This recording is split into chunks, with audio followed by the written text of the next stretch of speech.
In this video, we will be discussing exponential models and how to model exponential growth and decay. An exponential function is a function with a general form of y equals ab to the x, where x is a real number, b cannot be 1, so it needs to be greater than 1, and a cannot equal 0, obviously because 0 times anything would be 0. And the reason b cannot be 1 is because if you had 1 to the x, that is actually a horizontal line because 1 squared, 1 to the third, 1 to the fourth, 1 to the seventh. It doesn't matter what number you plug in to x, you would still get the number 1. So it would just be a horizontal line. So that is why we are isolating it to everything that is greater than 1. And we are going to discuss what happens when it is between 0 and 1. And of course, if it is a negative number, then like we talked in the past, it would be reflecting across the x-axis. So the moment we're discussing where b is greater than 1. And in this form, b is called the growth factor. For example, let's say we had y equals 2 to the x. So let's start with, let's start with 0. So we would have 2 to the 0, and anything to the 0 power is actually 1. So this is the coordinate point 0, 1. If we had 1, it'd be 2 to the 1, which is 2. So we'd have 1, 2. If we plugged in 2, it would be 2 squared, which is 4. So it'd be the point 2, 4. And if we plugged in 3, it would be 2 to the third power, which is 8. So 3 would be 8. And so it would be forming the line going straight up like that. Now, what happens on this side? Let's say we actually plug in,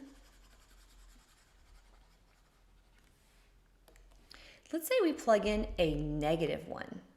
Then we would get 2 to the negative 1, which is actually the number 1/2. It is not negative because a negative exponent means that it flips into the denominator. So at the negative 1, it actually becomes 1/2. If we plug in negative 2, it would be 2 to the negative 2, which is 1/4.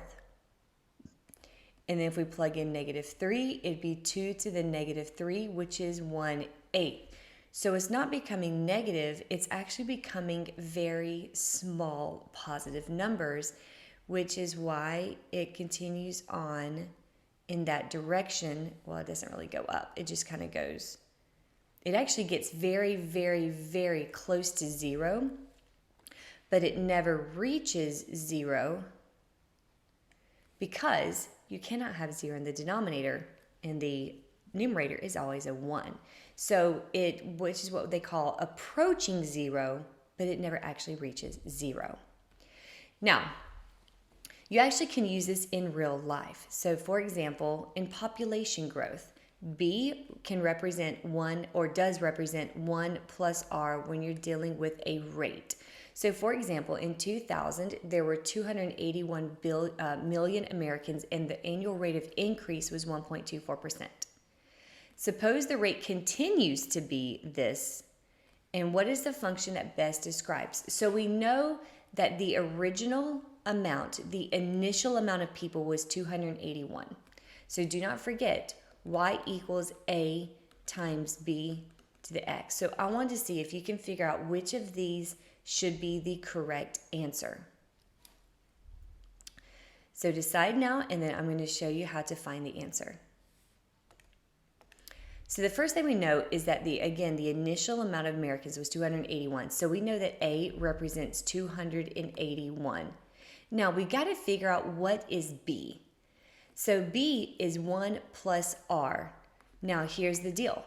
We have to have R to be a number and not a percent. So we need to change the percent to a number, which means you got to move the decimal place over 2 places. And so B is going to represent 1 plus 0.0124, which means B is 1.0124. So which one of these has 281 and then a 1.0124 raised to the x?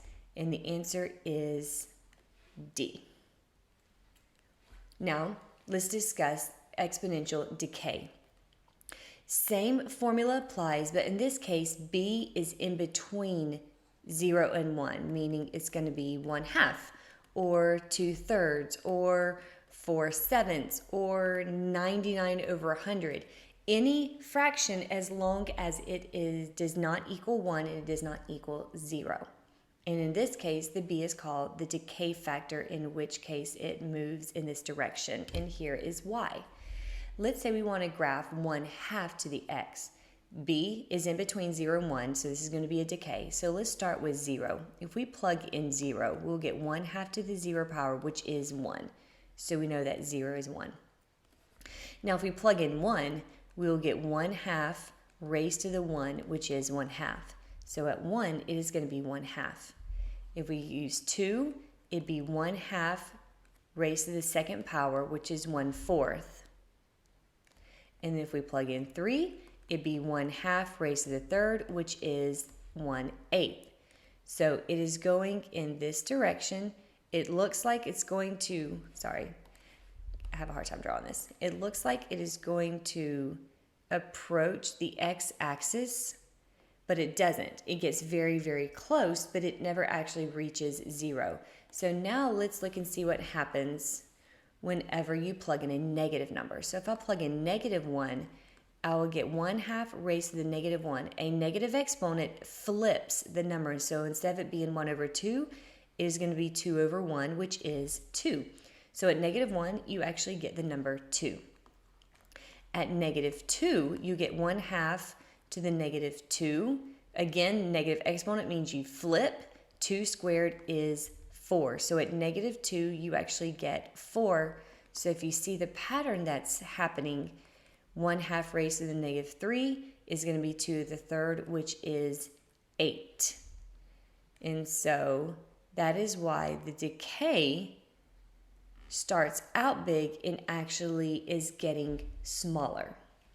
So for example, when it's a decay, b equals 1 minus r, because you are subtracting the rate from 100%. So for example, a car depreciates at a rate of 18% each year. If the initial value is $25,000, what function would represent the decay amount of the car?